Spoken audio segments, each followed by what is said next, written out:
Okay, praise Lord everyone.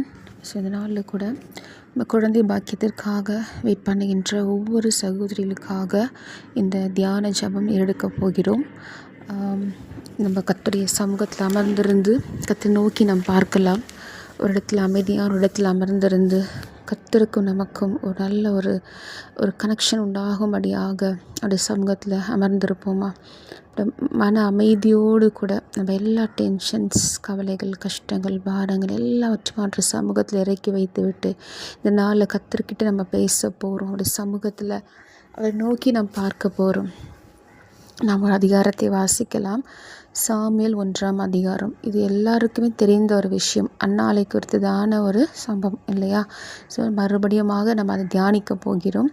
நம்ம மன அமைதியோடு கூட நம்ம மனசுக்குள்ளே எந்த ஒரு டிஸ்ட்ராக்ஷன் இல்லாதபடிக்கு நம்ம இந்த வசனங்களை வாசித்து இதில் சொல்லப்பட்ட கருத்துக்கள் என்ன, எப்படி அன்னாள் இந்த இடத்துல ஜெயம் எடுத்தாங்கன்றதை நம்ம பார்த்து நம்மளும் ஜெயம் எடுக்க போகிறோம். இந்த நாளில் உங்கள் ஜெபிக்கின்றதான ஒவ்வொரு சகோதரிகளுக்கும் ஒரு பிள்ளை பாக்கியத்தை கற்றுக் கொடுக்க போகிறார்.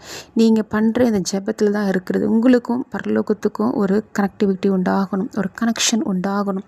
ஸோ நம்ம ஜெபிக்கலாமா? விசுவாசத்தோடு கூட நம்பிக்கையோடு கூட எப்படி அன்னாள் இந்த ஜெபத்தை முடித்த பிறகு அவள் கற்பம் தரித்து ஒரு சாமுவேலை பெற்றெடுத்தாலோ அதே போல் இந்த நாளிலும் இந்த ஜெபத்தை செய்கின்றதான ஒவ்வொரு சகோதரிகளுக்கும் கர்த்தர் பெரிய காரியங்களை செய்ய போகிறார்.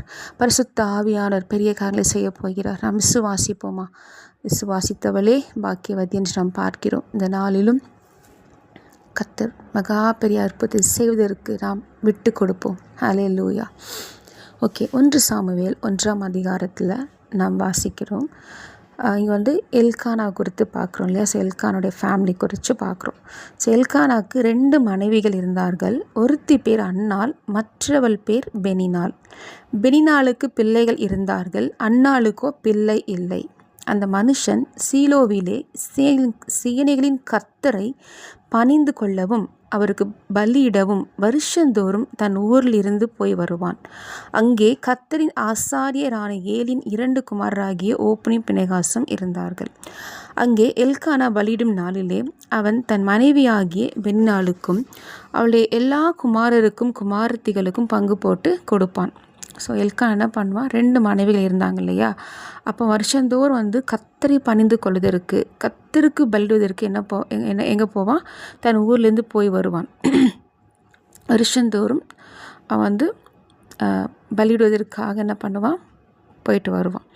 அப்போது எல்கானா பலியிட்ட பிறகு தன் மனைவிகளாகிய பெனினாளுக்கும் அவருடைய எல்லா குமாரருக்கும் குமாரத்திகளுக்கும் பங்கு போட்டு கொடுப்பான். அன்னாளை சிநேகித்தபடினால் அவளுக்கு இரட்டிப்பான பங்கு கொடுப்பான். ஸோ அன்னாளை இப்போ பெனினாளை காட்டில் அன்னாள் ரொம்ப சிநேகிக்கிறான். ஸோ இரட்டிப்பான பங்கு என்ன பண்ணுறான்? கொடுக்குறான். கர்த்தரோ அவள் கர்ப்பத்தை அடைத்திருந்தார். ஸோ இங்கே என்ன பார்க்குறோன்னு சொன்னால், கர்த்தரோ அவள் கர்ப்பத்தை அடைத்திருந்தார். ஸோ இந்த கர்ப்பத்தின் கனி கர்த்தரால் வரும் சுதந்திரம், அவரால் கிடைக்கும் பலன் இல்லையா? ஸோ கர்ப்பத்தின் கனி பிள்ளைகள் கர்த்தரால் வரும் சுதந்திரம், கர்ப்பத்தின் கனி அவரால் கிடைக்கும் பலன் என்று இங்கே பார்க்குறோம். ஸோ கர்த்தர் மாத்திரம்தான் அந்த பிள்ளை பாக்கியத்தை கொடுக்க முடியும். எந்த ஒரு டாக்டரோ எந்த ஒரு மனுஷர்களோ இது யாருமே ஒன்றும் பண்ண முடியாது. ஸோ கர்த்தர் தான் இது என்ன பண்ணணும்? செய்யணும். ஸோ அவர்கிட்ட நம்ம என்ன பண்ணணும்? அன்போடு பணிவோடு கூட அவர்கிட்ட நாம் ஜெபிக்கும் பொழுது கர்த்தருடைய வாழ்க்கையில் அவர் பெரிய காரியங்களை செய்வார். இங்கே கர்த்தர் என்ன பண்ணுறாரு? கர்த்தரோ அவள் கர்ப்பத்தை அடைத்திருந்தார். ஸோ கர்த்தர் அவள் கர்ப்பத்தை அடைத்தபடியினால் அவளுடைய சக்கலத்தி அவள் துக்கப்படும்படியாக அவளை மிகவும் விசனப்படுத்துவாள். பெனினாள் என்ன பண்ணுவாள்? ஸோ அன்னாளுக்கு பிள்ளை இல்லைன்னு சொல்லி என்ன பண்ணுவாள்? அவளுக்கு பிள்ளைகள் இருந்தாங்க, விசனப்படுத்துவாள். ஏன் விசனப்படுத்துவான்னா, நமக்கு என்ன தோணுது? வாசிக்கும் என்ன தோணுதுன்னா, எல்கானா அன்னாளை ரொம்ப சிநேகிக்கிறாரு, ஏன்னா பிள்ளை இல்லைன்றதை நல்லா சிநேகிக்கிறாரு. அது மாத்திரமல்ல, ரெட்டிப்பான பங்கு அன்னாள் கொடுக்கறதுனால ஆட்டோமேட்டிக்காக ஒரு பொறாமை வந்துடும் இல்லையா? ஸோ அதனால் அன்னாளை பார்க்கும்போது பெண்ணாளுக்கு எப்படி இருக்கும்? ஒரு எரிச்சல் இருந்திருக்கும் போல் இல்லையா? அப்போது அவள் துக்கப்படும்படியாக என்ன பண்ணுறா? மிக வசனப்படுத்துகிறா. ஸோ அப்போ பிள்ளை இல்லைன்றதை என்ன பண்ணுவா? குத்தி காமிச்சிக்கொண்டே இருப்பாள். உனக்கு எதுக்கு இது 2 பங்கு? இவ்வளோ பிள்ளைங்களை வச்சுட்டு எங்களுக்கு கொடுக்காம உனக்கு எதுக்கு கொடுக்குறன்ற மாதிரி மனசை போட்டு கஷ்டப்படுத்தி இருப்பாங்கன்னு நான் நினைக்கிறேன். ஸோ இப்படிப்பட்ட சிச்சுவேஷனில் அவள் கர்த்தருடைய ஆலயத்திற்கு போகும் சமயத்தில் அவன் வருஷந்தோறும் அந்த பிரகாரமாய் செய்வான். அப்போது வருஷந்தோறும் அப்படி என்ன பண்ணுறாங்க? அந்த பலி செல்வதற்காக கர்த்தரை பணிந்து கொள்வதற்காக போயிட்டு வருவாங்க, ஊருக்கு போயிட்டு வருவாங்க. அந்த பிரகாரம் அப்போது இவள் அவளை மனமடிவாக்குவாள். அப்பொழுது அவள் சாப்பிடாமல் அழுது கொண்டிருப்பாள். இது வருஷந்தோறும் இது இந்த பிரச்சனை இந்த குடும்பத்தில் இருந்து கொண்டே இருக்கிற ஒரு காரியமாக இருக்குது. ஸோ நம்மளை கூட பிள்ளை இல்லைன்ற ஒரு ரீசனுக்காக எத்தனையோ பேர் என்ன பண்ணுவாங்க, நிறைய வார்த்தைகளை பேசுவாங்க. ஸோ நிறைய மன கஷ்டத்தை கொண்டு வர்ற ஒரு காரியமாக இருக்கும் இல்லையா? ஸோ ஆனாலும் இங்கே பார்க்கும்பொழுது அவள் புருஷனாகிய எல்கானா அவளை பார்த்து, அன்னாளே, ஏன் அழுகிறாய்? ஏன் சாப்பிடாதிருக்கிறாய்? ஏன் சஞ்சலப்படுகிறாய்? 10 குமாரரை பார்க்கலாம், நான் உனக்கு அதிகம் அல்லவா என்றான். இதே தான் நிறைய வீட்டில் நடக்கும்ல. ஆனால் ஹஸ்பண்ட் நல்லா நேசிப்பார். ஆனால் மாமியாரோ இல்லை நாத்தனாரோ இல்லை யாராவது அக்கம் பக்கத்தில் யாராவது உறவில் யாராவது என்ன பண்ணுவாங்க, ஒருவேளை ஏதோ வார்த்தைகளை சொல்லி கஷ்டப்படுத்தி கொண்டே இருக்கலாம். ஆனால் உங்கள் ஹஸ்பண்ட் உங்களை ரொம்ப நேசிக்கிறவராக இருக்கலாம். ஸோ அப்படி இருந்தும் ஆனால் மனசுக்குள்ள ஒரு சமாதானம் கிடைக்கல.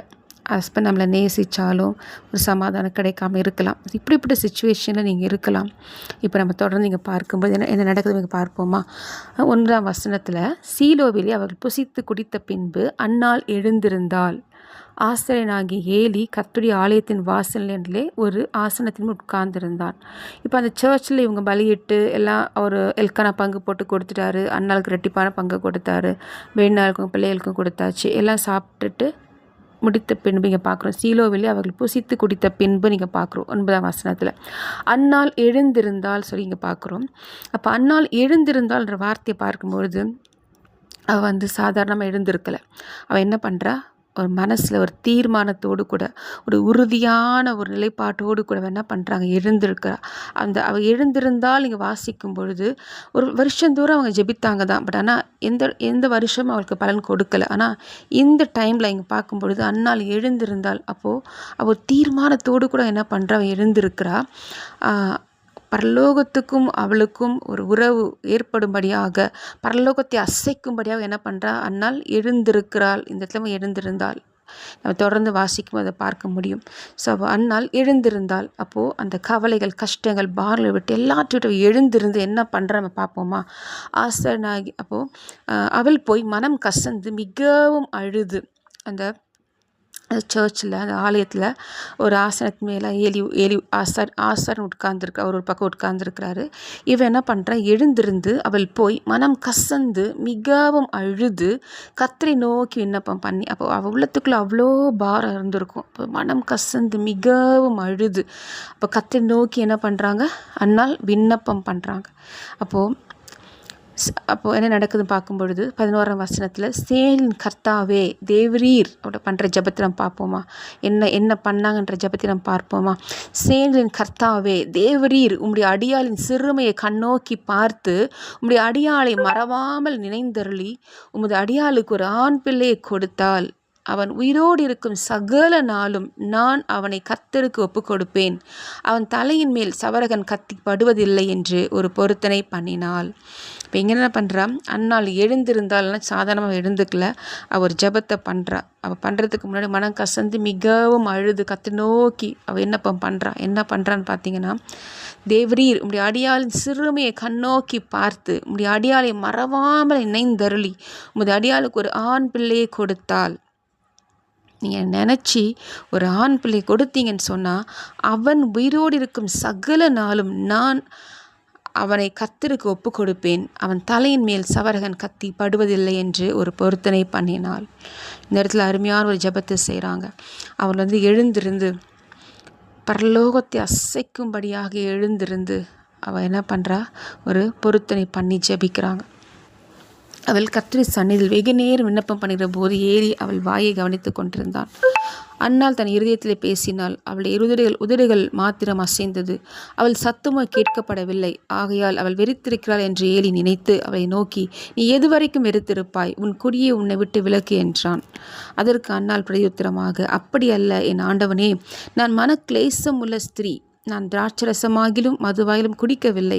நான் கர்த்தருடைய சந்நிதியில் என் இதயத்தை ஊற்றிவிட்டேன். என்ன பண்ணுறாங்க, இருதயத்தை ஊற்றிவிட்டு அவங்களே ஏற்கனவே மனம் கசந்து போயிட்டு ஆண்டவர் சமூகத்தில் உட்காந்து ஆலயத்தில் உட்காந்து அழுதுட்டுருக்குறாங்க, ஜெபித்துட்ருக்குறாங்க.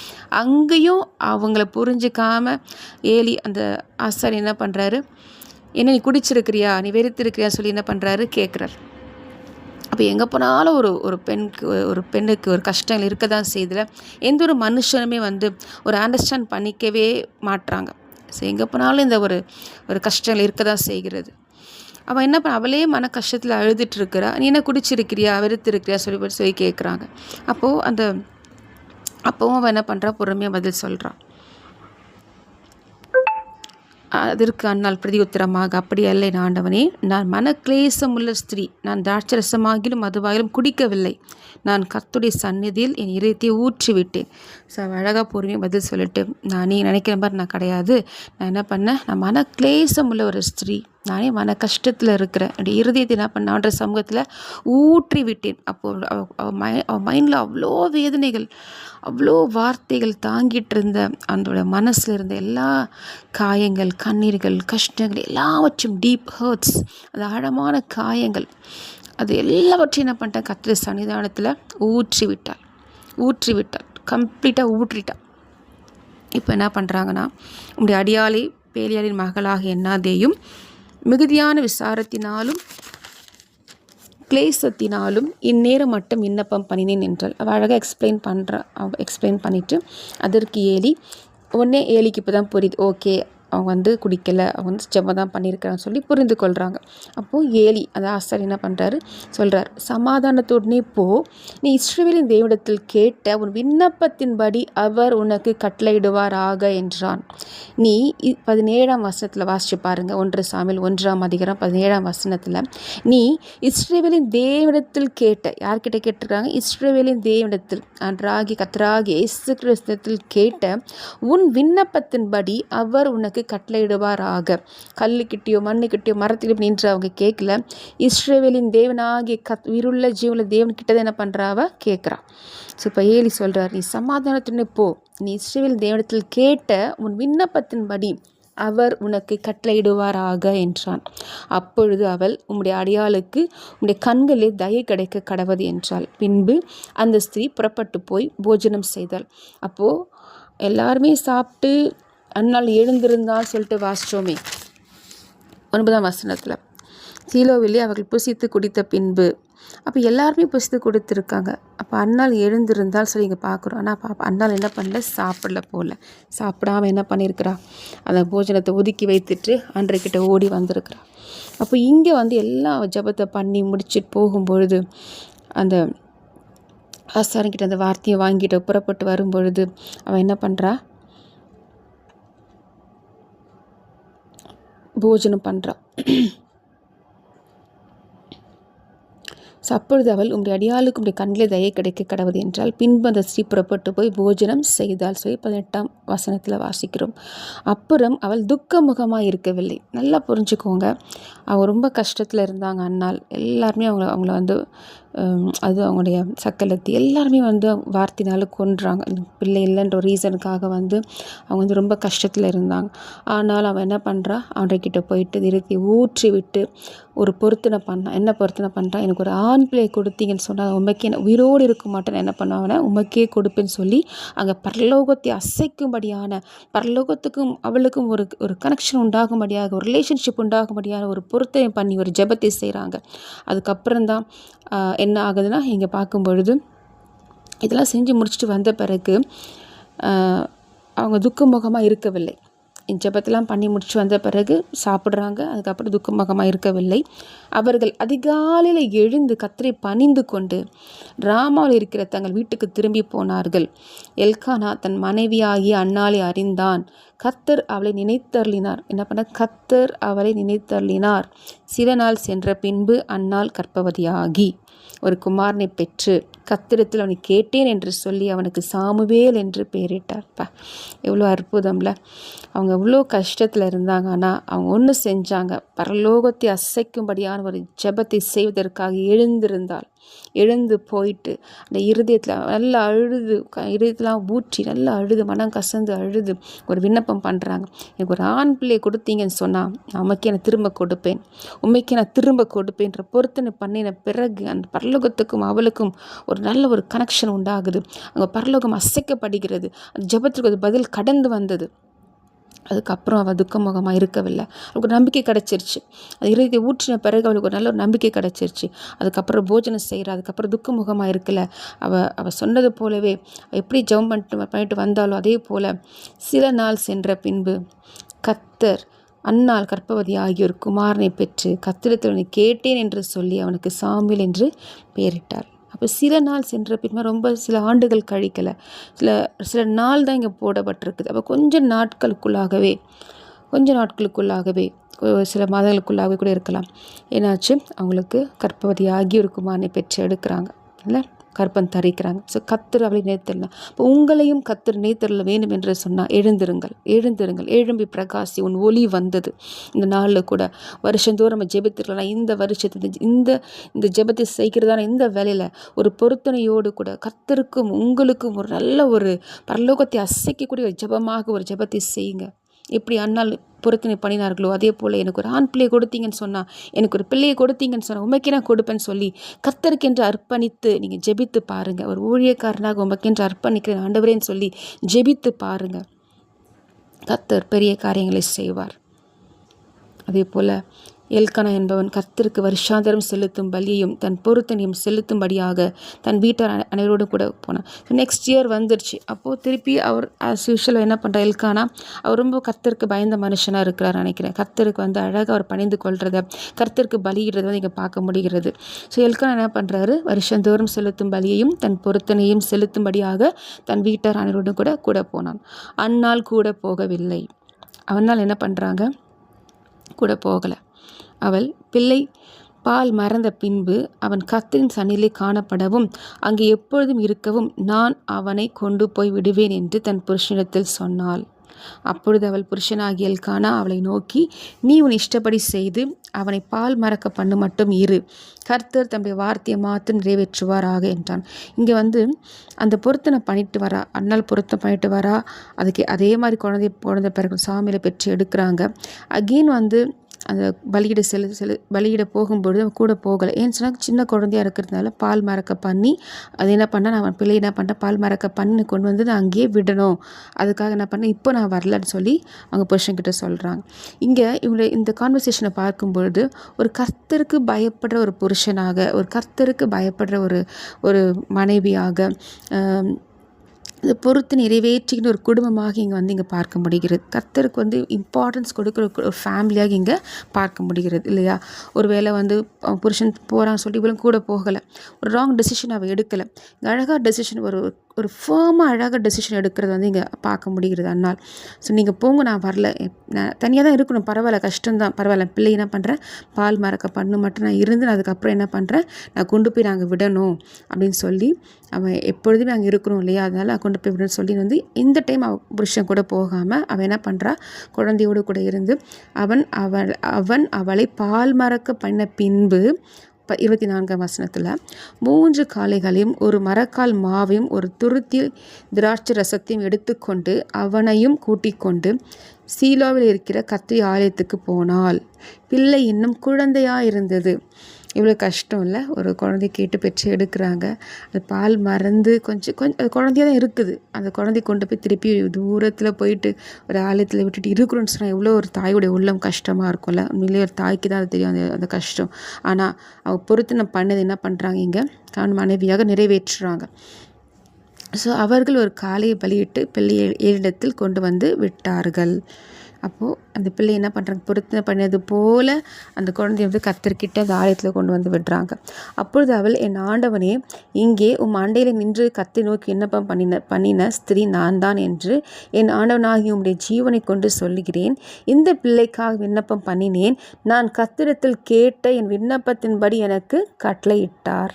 அப்போ இங்கே திருப்பி ஏறிக்கிட்ட சொல்கிறான், நான் தானே இங்கே விண்ணப்பம் பண்ணேன், கர்த்தர் என் விண்ணப்பத்தை கேட்டு நான் கர்த்தரில் கேட்ட விண்ணப்பத்தின்படி எனக்கு கட்டளையிட்டார். ஆகையால் அவன் கர்த்தருக்கென்று கேட்கப்பட்டபடியினால் 28ஆம் வசனம் கடைசி வசனம்.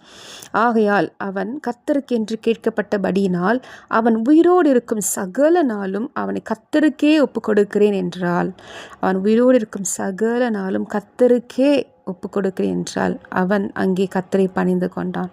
அப்போது ஒரு தாய் எவ்வளோ ஒரு அழகாக ஃபேமாக ஒரு டெசிஷன் எடுத்து அந்த பிள்ளை பாக்கியமே இல்லாமல் இருக்கிறாங்க. ஆனால் அவள் எழுந்திருந்து பரலோகத்தை கதவை தட்டி அந்த பரலோகத்தை அசைக்கும்படியான ஒரு ஜெபத்தை செய்து அவனுடைய இருத்தில் இருக்கிற யாரெல்லாம் கஷ்டப்படுத்தியிருக்கலாம் அந்த கஷ்டங்கள் பாரங்கள் எல்லாவற்றையும் அவனுடைய சமூகத்தில் ஊற்றி விட்டு நல்ல ஒரு ஜெபத்தை நம்பிக்கையோடு கூட நம்பிக்கை கொடுக்கக்கூடிய ஒரு ஜெபத்தை செய்து ஒரு பொருத்தின ஜெபத்தை செய்து அது என்ன பண்ணுறா கர்த்தரிடத்தில் விண்ணப்பம் பண்ணுறாங்க. அதுக்கப்புறம் அது துக்கமுகமாக இருக்கலை. அதுக்கப்புறம் போஜனம் பண்ணுறாங்க. அதுக்கப்புறம் துக்கமுகமாக இருக்கலை. இது கர்த்தர் நினைத்தல் என்ன பண்ண ஒரு குழந்தையை கொடுத்து அழகாக அவளை என்ன பண்ணுறாரு குழந்தையை கொடுத்தார். ஆனால் அதுக்கப்புறமும் பார்த்திங்கன்னா அந்த குழந்தையை பெற்ற பின்பு அப்படியே வச்சுக்கிட்டல பால் மறந்த பின்பு என்ன பண்ணுறா கொண்டு வந்து அவள் பண்ணின பொருத்தனையை நிறைவேற்றுறா. ஸோ ஒரு தாய் அந்த அந்த எவ்வளோ அழகாக அந்த செய்கிற காரியத்தை இங்கே பார்க்க முடிகிறது இல்லை. ஸோ அந்த குழந்தையை பெற்று கர்த்தரை சன்னிதானத்தில் குழந்தை என்ன பண்ணுறா கர்த்தருக்கு என்று அர்ப்பணிக்கிறா. ஸோ இந்த நாளில் கூட ஒரு பொருத்தனை பண்ணி ஜெபிப்பீங்களா? நாம் ஜெபிப்போமா? நம்முடைய பிள்ளைகளை கர்த்தருக்கென்று நம்ம அர்ப்பணிப்போமா? ஜெபம் பண்ணுங்க, தைரியமாக ஜெபம் பண்ணுங்க.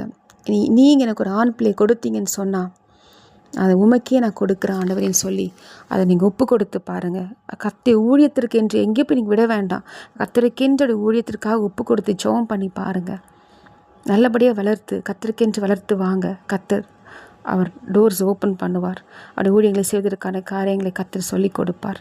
ஸோ கர்த்தர்கிட்ட கொடுத்த அன்னாளுக்கு அதோட கர்த்தர் விட்டுல. இதே 2ஆம் அதிகாரத்தில் பார்க்கும் பொழுது 21ஆம் வசனத்தில் பார்த்தீங்கன்னு சொன்னால் அப்படியே கர்த்தர் அன்னாளை கடாட்சித்தார். அவள் கற்பம் தரித்து 3 குமாரரையும் 2 குமாரத்திகளையும் பெற்றாள். சாமுவேல் என்னும் பிள்ளை ஆண்டான், கர்த்தருடைய சந்நிதியில் வளர்ந்தான்.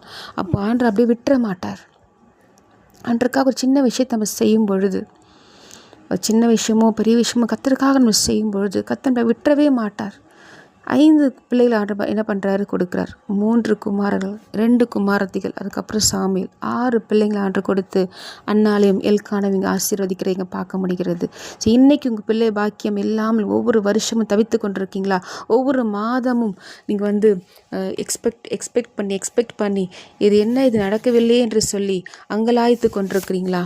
இந்த நாளில் இந்த ஜெபத்தை செய்கிறதான இந்த நாளில் பொருத்தினியோடு கூட செய்து பாருங்க. அப்பா நீங்கள் ஒரு ஆண் பிள்ளை கொடுத்தீங்கன்னு சொன்னால் உமக்கே நான் கொடுப்பேன் ஆண்டவரே, உமக்காக வளர்ப்பேன் ஆண்டவரே, உம்முடைய ஊழியத்திற்கு என்று அர்ப்பணிக்கிறேன்னு சொல்லி மனைவியாக ஒரு தாயாக அர்ப்பணித்து பாருங்க. இந்த நாளில் கர்த்தர் பெரிய காரியங்களை செய்கிறார். நாம் ஜெபிப்போமா? ஆண்டவரே, இவ்வளோ நேரம் கேட்டுக்கொண்ட வசனத்தை கேட்டுக்கொண்டிருக்கிறதான இந்த சகோதரியை அப்பா சகோதரிகள் ஒவ்வொருடைய கரத்தில் ஒப்பு கொடுக்குறேன் தகப்பனே. அப்பா மனக்லேசமுள்ள ஸ்திரியாக அழுது கொண்டு மனம் கசந்து அழுது கொண்டு இந்த துக்கத்தை யார்கிட்ட போய் சொல்ல முடியும்? ஒருவேளை புருஷன் தேற்றினா கூட அந்த அந்த அன்பு அந்த தேற்றப்பட முடியலையா ஆண்டவரே? அந்த பாரம் அழுத்தி கொண்டிருக்கிறதே அப்பா. ஒரு புருஷன் நேசித்தா கூட மற்றவர்கள் சொல்கின்ற வார்த்தை உள்ளத்தை தைத்து கொண்டிருக்கிறதே, அது எங்களால் தாங்க முடியலையே ஆண்டவரேன்னு சொல்லி நீங்கள் அழுது கொண்டிருக்கலாம். இந்த அழுகையை கர்த்தர் பார்க்கிறார். கண்ணீரை கர்த்தர் துடைக்கிறார். ஹல்லேலூயா. அன்னாள் எழுந்திருந்தால் அதே போல் நீங்கள் எழுந்திருந்து கர்த்தரை சன்னிதானத்தில் அமர்ந்திருந்து ஆண்டவரே ஒரு ஆண் பிள்ளை எனக்கு தந்தீர் என்றால் உமைக்கே எனக்கு கொடுப்பேன் என்று பொருத்தனை பண்ணி பாருங்கள். ஆண் பிள்ளையாக இருக்கட்டும் பெண் பிள்ளையாக இருக்கட்டும் கர்த்தர் கொடுக்குற அந்த கற்பத்தின் கனியை ஆண்டவரே முதல் கனி உமக்கென்று அர்ப்பணிக்கிற ஆண்டவரேன்னு சொல்லி நீங்கள் அர்ப்பணித்து பாருங்கப்பா. இந்த வேலையில் அர்ப்பணிக்கிறதான ஒவ்வொரு சகோதரிய வாழ்க்கையிலும் ஆண்டவர் நீர் பெரிய செய்றீங்க ஆண்டவரே. நாங்கள் விசுவாசிக்கிறோம்ப்பா. கர்த்தர் இணைந்தருளுவீராகப்பா. ஜெபத்தை செய்து கொண்டிருக்கிறதான ஒவ்வொரு பிள்ளைகளையும் கர்த்தர் தொடுவீராக இயேசுவின் நாமத்தினால. ஒரு ஒளி வந்து பாய்வதாக, அந்த கற்பத்தை தொடுவதாக ஆண்டவரே. ஒரு பிள்ளை பாக்கியம் உண்டாவதாக கர்த்தர் இணைத்தருளுவீராக சுவாமி. சில நாள் சென்ற பின்பு ஆனால் கர்ப்பவதி ஆகி ஒரு குமாரனை பெற்று நாங்கள் வாசிக்கிறது போல அப்பா கொஞ்சம் நாட்களுக்குள்ளாகவே இவர்கள் கற்பம் தரிக்கட்டும் இயேசுவின் நாமத்தினால. அற்புதங்களை செய்வீராகப்பா. இந்த வருஷத்தில் ஒவ்வொரு சாமுவேலை போல ஒரு குழந்தையை பெற்று எடுக்கட்டும் ஆண்டவரே. உங்களுடைய சன்னிதானத்தில் கொண்டு வந்து விடட்டும் ஆண்டவரே. அந்த அளவுக்கு அப்பா ஆசீர்வதிக்கும்படியாக நாங்கள் ஜெபிக்கிறோம். உமக்கென்று அர்ப்பணிக்கட்டும் தகப்பனே. கர்த்தரின் பெரிய காரியங்களை செய்ய போகிறதுக்காக நமக்கு நன்றி செலுத்துகிறோம் ஆண்டவரே. கண் மனைவியாக அர்ப்பணித்து ஜெபம் பண்ணுங்க. கர்த்தர் பெரிய காரியங்களை செய்வாராக. தாழ்த்தி ஒப்பு கொடுக்குறோம் அப்பா. இனி நீங்கள் துக்கமுகமாக இருக்கக்கூடாது. எல்லாரோட இதயத்தில் ஊற்றிட்டீங்க. இனிமேல் எல்லாம் ஸ்தோத்திரத்தோடு கூட கடந்து செல்லுங்க. கர்த்தர் பெரிய காரியங்களை செய்ய போகிறார். ஹல்லேலூயா, ஹல்லேலூயா. நன்றி ஆவியானவரே, நன்றி ராஜா, நன்றி ராஜா. தேவ பிரசனம், தேவனுடைய மகிமை இறங்கி கொண்டிருப்பதற்காய் ஸ்தோத்திரம். ஹல்லேலூயா. உம்முடைய பிரசனம் இறங்கட்டும் ஆண்டவர். எல்ஷடாய் சர்வல்லமுள்ள தேவன் கர்த்தர் இறங்குவீராக. கிருபை பெற்றவில்லை என்று சொல்லி வாழ்க என்று சொல்லி வாழ்த்துவதற்காய் ஸ்தோத்திரம். பரிசுத்தாவினால் நிரப்பப்படுவார்களாக. பரிசுத்தாவினால் நிரப்பப்படுவார்களாக. ரஷிகரியந்தலரபா. கர்த்தர் ஆவியாய் இறங்குவீராக சுவாமி, இறங்குவீராக, இறங்குவீராக. இப்படி கற்பத்தை தொடுவீராக தகப்பனே. தேவ பிரசனம் இறங்கி கொண்டிருப்பதற்காய் ஸ்தோத்திரம். ஹல்லேலூயா. உம்முடைய மகிமை மாட்சிமை ஆண்டவரே, மாட்சிமை நிறைந்தவரே, உம்முடைய மகிமையினால் கர்த்தர் நிரப்புவீராக சுவாமி. இந்த நாள் வெற்றியின் நாளாக அமையட்டும் அப்பா. இந்த ஆண்டு ஒரு வெற்றியின் ஆண்டாக, ஒரு மகிமையின் ஆண்டாக, விடுதலையின் ஆண்டாக இருக்கட்டும் தகப்பனே. ஏழம்பி பிரகாசி உன் ஒளி வந்தது, கர்த்தர் உண்மையில் உதிப்பா என்று சொன்னது போல யாருமே உதிப்பீராக, உதிப்பீராக சுவாமி. கர்த்தர் பெரிய காரியங்களை செய்வீராக. தாழ்த்தி ஒப்பு கொடுக்கிறோம். இயேசுவின் நாமத்தில் ஜெபிக்கிறோம் நல்ல பிதாவே. ஆமேன், ஆமேன்.